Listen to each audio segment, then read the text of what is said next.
Sometimes these are really, there's something. Oh, here's a nice chunk. Did you get a chunk? Yeah, check this right here. It's fresh too. Good one. All right. Okay, so check this. Okay. So, let's get that out of there. So every tree is producing resins and other materials, especially bark, in order to protect from light, heat, and oxygen, and to create within this bark system a pathway, a tubule pathway that's very similar to your arteries and veins that allows the water to fall upwards and get into the upper reaches of this tree. This tree is actually a complete metaphor of a spring system and how the forest itself produces spring water, because this tree is violating the laws of physics. It's levitating water. It's doing it without heat. It uses very amazing substances like resins to seal its pipes, to allow that water to be completely sealed from light, heat, and oxygen. And eventually what happens is as the water table rises up the mountain, let's say we had a glacier, cleaned everything clean, except a few trees at the very bottom somewhere. Eventually what would happen is those trees would spread and they would rise up the mountain because they are gradually lifting the water table up. The root system lifts the water table up, and the tree itself, by its own unique structure, blocks out light, heat, and oxygen, allowing the water to fall upward into these little tubule systems.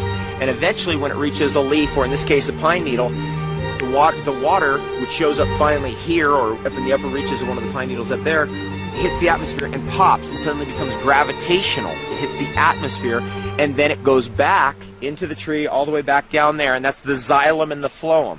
If you remember that from botany class, or if you remember that from high school, and that's that sap movement that we've all heard about. When under the influence of the moon, that can be increased. This exact phenomenon occurs after that grouping of trees has finally conquered the mountain again and drawn the water table up. What it's also done is it's created its debris, all the logs and the mushrooms and everything it's left over behind itself during the millions of years that forest exists. Eventually creates a soil like this, right? Eventually creates soil. There was not soil here before. This has been created by the forest itself, and that soil, if it's shaded enough, is just like the bark, and it blocks out light, heat, and oxygen. And if you look at it, you see it's got holes in it. It's got tubules in it, just like the bark has, and the water will just kind of fall up the hill because the water becomes so female, just like the sap. It's been stripped of all its oxygen, all its male elements. It's trying to get to the sun.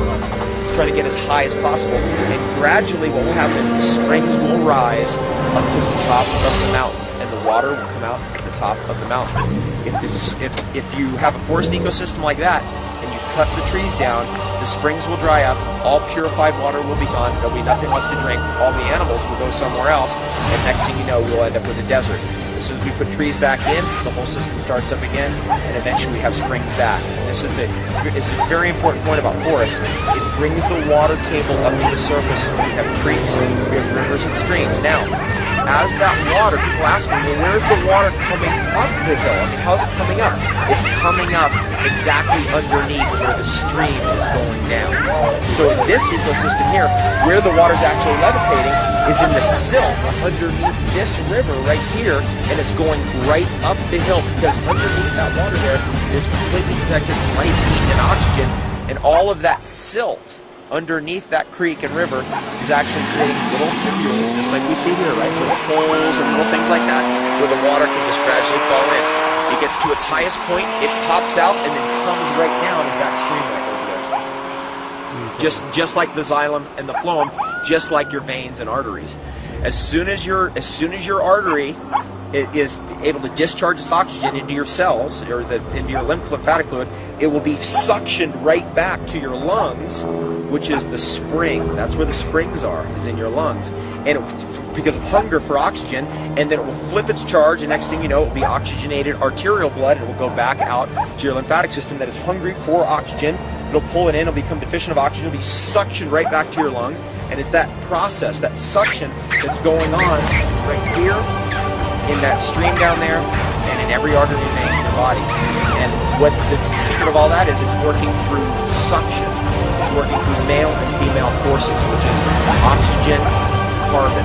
oxygen, carbon. The carbon pulls the oxygen to itself and robs it from, robs your blood of the oxygen. Your blood goes, we gotta go back to the lungs, get more oxygen. It goes right back to the lung, get more oxygen. As soon as you get oxygenated, all your lymphatic fluid is saying, hey, we want it. And it comes back to your lymphatic fluid. And that's that cycle that keeps us going. Now here's where it becomes interesting. When that system becomes gummed up by calcium debris in the capillaries or debris in the lungs, right? Breathing in too much smoke or carbon monoxide or whatever, then the spring is choked.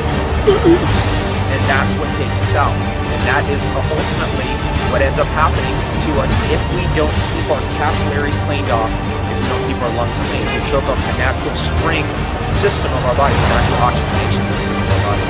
How does that relate to mindset? Well, it's this inspiration, right? Respiration, exhalation, expiration. So this whole thing is that this breathing process is your spirit. Just like what we're talking about, so that spirit, right? That's how you know you're alive. That dynamic interaction of opposites, neo mystical comes in again. This is male and female forces, where the oxygen and then the carbon, it goes back and forth. This is that's what allows a spirit to come into a carbon form, which is our body, and take hold and suddenly be here, so we can be incarnated. And then as that inspiration is lost, or respiration, right, using those words interchangeably, then our spirit goes, oh, we can't be here anymore, we've got to check out, because the form is not able to hold the soul anymore. What about mind? How does this all fit in? Well, one of the great things about this process is it's completely unconscious. If we had to think about it, we wouldn't make it anywhere. So the mind is just present inside that ecosystem, and we are only able to focus on certain things. So really, there's a million things going on in every cell at any given time. What our mind is able to do is experience the grand beauty of being conscious, while all that other stuff is happening automatically. It's a beautiful thing. We're basically a plant that can think and walk around. That's basically what's going on, and that's called our mind. So we put body, mind, and spirit together. We've got imagination, we've got inspiration, and we've also got the beauty of health, that suction dynamic that keeps the flow moving and keeps us in the flow. Well, that's really the whole dynamic of you have to be in body, take care of your body if you're going to progress spiritually and progress. Very good, important point. I kind of take that point almost for granted now, but it's a very important point, and it's different from the spiritual teachings, say, that come from India, that the body doesn't matter, that, you know, it's all about the spirit. But we are incarnated in a physical form here in this world, and so the body does matter. And my feeling is that if we're in pain, our spirit cannot come fully alive into our body. Once we get out of pain, our spirit comes fully alive into our body. And actually, we become completely present because we're totally here. If we're in pain all the time, we don't want to be totally here. Mm-hmm. And that is really important. If we get out of pain, and step by step all of us can get out of pain, we realize that we are really here now, and we can really participate in our imagination and in the grand imagination of what we call the Earth, which is a really incredible depth. That's how we of intelligence. Absolutely. Yeah. Awesome.